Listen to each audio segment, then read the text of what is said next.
अस्सलाम वालेकुम fourth year. आज का जो हमारा टॉपिक है वो है दस्तूरिया की बरतरफ़ी। ये आप लोगों का पहला जो टॉपिक है हिस्ट्री का। ख्वाजा नाज़मुद्दीन के जो दौर में उन्होंने जो उनके इख्तियारात में कमी करने की कोशिश की थी, उसी के साथ का एक और टॉपिक है ये। असल में हम ये सारे का सारा जो पहले का लेक्चर है और ये अभी का जो लेक्चर है, ये दोनों असल में बैकग्राउंड्स हैं, जो कि आपको मौलवी तमीज़ुद्दीन केस के बारे में बता रही हूँ कि पहले उसमें क्या हुआ कि स्पीकर मौलवी तमीज़ुद्दीन साहब ने गवर्नर जनरल के अपने इख्तियारात के बेजा इस्तेमाल पर उनके ख़िलाफ़ जो है वो पूरी अरकान असम्बली ने एक करारदाद पेश की और एक बिल मंजूर किया, जिसके नतीजे के तौर पर गवर्नर जनरल की इख्तियारात में कमी करने की कोशिश की गई थी और प्रोडा के एक्ट के तहत उनसे वो इख्तियार भी छीन लिया कि वो किसी भी सियासतदान के ख़िलाफ़ कोई भी फ़ैसला कर सकता है। और जबकि दूसरे बिल में इस चीज़ का जो है इख्तियार गवर्नर जनरल से छीन लिया गया कि वो वज़ीर आज़म को किसी भी वजह से घर भेज सकता है। यानी कि ये दोनों इख्तियारात जब गवर्नर जनरल से छीने गए तो गवर्नर जनरल के इख्तियारात में वाज़े तौर पे कमी हुई और इसका नतीजा ये हुआ कि गवर्नर जनरल की तरफ से जो है दस्तूरिया या जो अरकान असम्बली थे पूरी के पूरी असम्बली थी, उसको तोड़ने की कोशिश की गई और तोड़ा गया। ये कैसे हुआ? गवर्नर जनरल ज़ाहिरी बात है अपने इख्तियारात में कमी के इस फ़ैसले को ज़हनी तौर पर कबूल करने पर तैयार नहीं थे। कहा जाता है कि जिस वज़ीर ने उन्हें ये इत्तला दी कि उसे गवर्नर जनरल ने बाकायदा गालियाँ दी हैं और पूछा कि जब इस शब खून की तैयारी हो रही थी तो आप कहाँ सो रहे थे। आप लोगों को याद होगा कि इन लोगों ने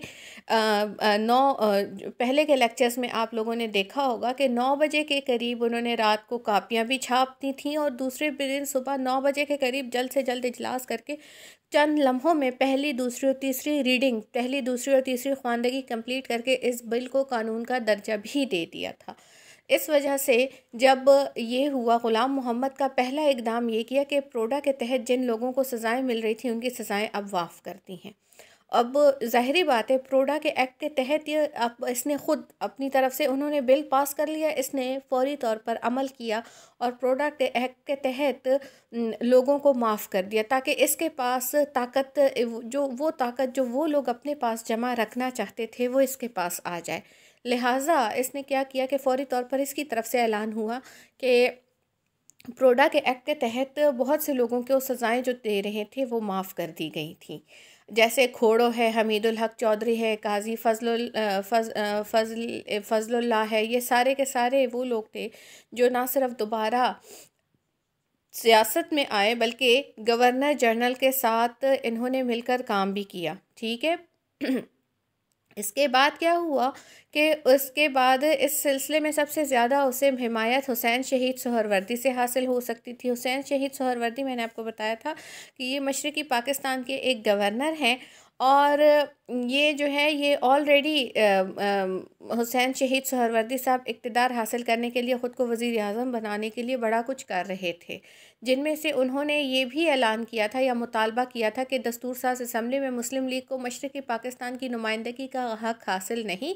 ताहम वो इस वक्त ज़्यूरिच के हस्पताल में ज़ेर इलाज थे। अच्छा, ये आप लोगों को इससे पहले मैंने आप लोगों को मोहम्मद अली बोगरा फ़ॉर्मूला के बारे में बताया था, बोगरा फ़ॉर्मूला, जिसमें मैंने आप लोगों को बताया था कि बोगरा फ़ॉर्मूला के तहत इन्होंने ये डिसाइड किया था कि जो भी फ़ैसला होगा उसके मुताबिक उसके अरकान असम्बली जो होंगे वो आधे मशरक़ी पाकिस्तान से अगर हिमायत के तैयार होंगे और मगरबी पाकिस्तान दोनों से अगर हिमायत के लिए तैयार होंगे तो ही वो फ़ैसला ये मानेंगे।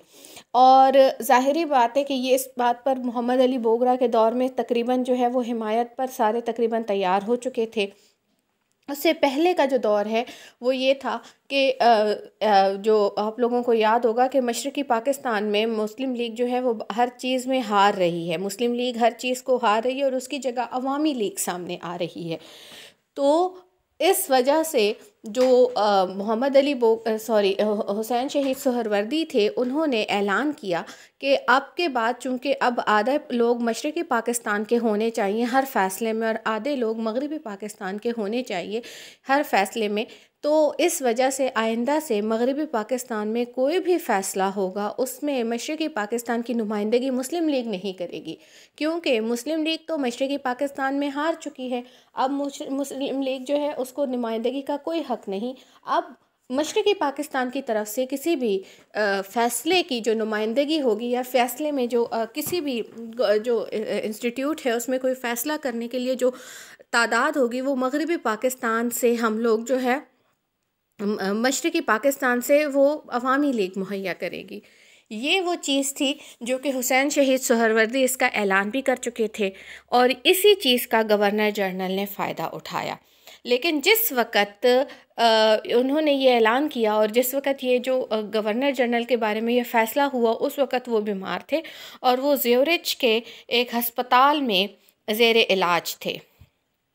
कहा जाता है, यानी कि ज़्यादातर लोगों का ये ख्याल है कि कराची के एक सहाफ़ी ZA सलहरी को जो हवाई जहाज़ करके स्पेशली ज़्यूरिच भेजा गया ताकि वो सहाफ़ी उसका जो है हुसैन शहीद सुहरवर्दी साहब का इंटरव्यू करें और इस इंटरव्यू को फिर कराची में बाकायदा जो न्यूज़पेपर्स हैं, अखबारात हैं, उसमें शाया कर दें। तो बहरहाल कराची के एक सहाफ़ी ZA सलहरी को हवाई जहाज़ के ज़रिए यूरोप भेजा गया, जहां पर उन्होंने क्या किया कि पाकिस्तान की सियासी सूरत हाल और मसाइल के बारे में उनसे एक बयान लिया और कराची आकर उसे शाया कर दिया। इस बयान में 3 मुतालबे उनकी तरफ से, हुसैन शहीद सुहरवर्दी की तरफ से 3 जो है वो मुतालबे थे। नंबर 1, दस्तूर साज असम्बली को तोड़ दिया जाए। क्यों तोड़ा जाए? क्योंकि ये जो भी फ़ैसले किए हैं उन्होंने मशरक़ी पाकिस्तान से कुछ नहीं पूछा, इसलिए दस्तूर साज असम्बली को कोई हक़ नहीं है कि वो जो है वो अब अपने ऑफिस में रह सकें या वो अब दोबारा जो है हुकूमत कर सकें। नए आइन में सूबाई खुद मुख्तारी दी जाए। नया जो आइन बने उसमें सूबों को इख्तियारात मिले, यानी कि सूबों को उनके इख्तियारात हों। और यहाँ पर सूबाई इख्तियारात का मतलब है कि मशरक़ी पाकिस्तान को उनका इख्तियार दिया जाए। मशरक़ी पाकिस्तान की मर्ज़ी है कि वो किसी भी तरीके से अपने मामलात को लेके चल सकता है। और तीसरा, मगरबी पाकिस्तान की वहदत कायम की जाए। 1 यूनिट या वहदत मगरबी पाकिस्तान, ये हमारा अलग टॉपिक होगा और इसको आप अच्छी तरह पढ़ लेंगे कि 1 यूनिट प्लान या वहदत मगरबी पाकिस्तान क्या था। इसलिए इसको फ़िलहाल इस टॉपिक को मैं सिर्फ इतना बताना चाहती हूँ कि इसमें वहदत का मतलब है कि पूरे मगरबी पाकिस्तान के तमाम सूबों को इकट्ठा किया जाए और उनको एक अलग से जो है वो डिपार्टमेंट उनका जो है बनाया जाए। बहरहाल सलहरी साहब का ये बयान कि उन्होंने अपनी इस तहरीक पर जो बयान है कि ये बयान उन्होंने अपनी मर्ज़ी से हासिल किया है, लेकिन ज़्यादातर लोगों का ये ख्याल था कि सलहरी साहब को या जो है इन्होंने ये जो है गवर्नर जनरल के लिए गए थे वहाँ पर, या गवर्नर जनरल ने बाकायदा उन्हें भेजा था। बहरहाल इससे गवर्नर जनरल के लिए दस्तूर साज असम्बली को तोड़ने का एक जवाज़ पैदा हुआ और बाद में क्या हुआ, 24 अक्टूबर 1954 को पाकिस्तान की जो दस्तूर साज असम्बली थी, पहली दस्तूर साज असम्बली, उसको तोड़ने का ऐलान कर दिया गया। ठीक है, और ये जवाब था दस्तूर साज असम्बली का कि उसने गवर्नर जनरल के इख्तियारात को महदूद करने की क्यों कोशिश की थी। तो पलट के गवर्नर जनरल ने क्या किया कि उन्होंने दस्तूर साज असम्बली ही तोड़ दी और तमाम के तमाम लोगों को घर भेज दिया। ये वो दस्तूर साज असम्बली थी जिनमें से ज़्यादातर लोग वो थे जिन्होंने कायद-ए-आज़म की ज़िंदगी में हलफ उठाया था और बाद में, मतलब ये कि ये वो असम्बली थी दस्तूर साज असम्बली जिसे गवर्नर जनरल मलिक ग़ुलाम मोहम्मद तोड़ रहे हैं। और ये मुल्क की पहली दस्तूर साज असम्बली थी। पूरे मुल्क में हंगामी सूरत हाल नाफिज कर दी गई और मोहम्मद अली बोगरा को भी ज़ाहिरी बात है एक दफ़ा तो उसकी, जब दस्तूर साज असम्बली को तोड़ा जाता है तो इसका मतलब ये होता है कि वज़ीर आज़म साहब को भी फ़ारिग करके दोबारा घर भेज दिया जाता है। लेकिन ये जो वज़ीर आज़म मोहम्मद अली बोगरा साहब थे, इन्हें तो चूँकि ख़ुद इनकी वजह से ही गवर्नर जनरल जो है वो उनके और दस्तूर साज असम्बली के दरमियान जो है वो काफ़ी ठन गई, इसलिए दस्तूर साज असम्बली तोड़ने के फ़ौरन बाद मलिक ग़ुलाम मोहम्मद ने दोबारा मोहम्मद अली बोगरा को पाकिस्तान का दोबारा वज़ीर आज़म मुंतखब किया और दोबारा उसे अपने लिए नई दस्तूर साज असम्बली बनाने का या नई काबीना बनाने का ऑर्डर दिया। और इस वही वजह बात कि अब के बार जो दस्तूर साज असम्बली में होंगे वो लोग होंगे जो मोहम्मद अली बोगरा की हिमायत करेंगे या उसके साथ काम करेंगे। तो इस वजह से उन्हें अब दोबारा, लेकिन इसमें भी ज़्यादातर चूँकि मोहम्मद अली बोगरा को दोबारा भी उन्होंने ही वज़ीर आज़म बनाया था, इसलिए ज़्यादातर जो इसमें भी इम्कान था वो यही था कि दूसरी बार भी जो दस्तूर साज असम्बली बनी थी वो असल में मोहम्मद अली बोगरा ने नहीं बनाई थी, बल्कि उसमें भी गवर्नर जनरल मलिक ग़ुलाम मोहम्मद की मर्ज़ी के लोग थे। तो आज का टॉपिक हमारा यहीं पर ख़त्म हो रहा है। जज़ाकल्लाह।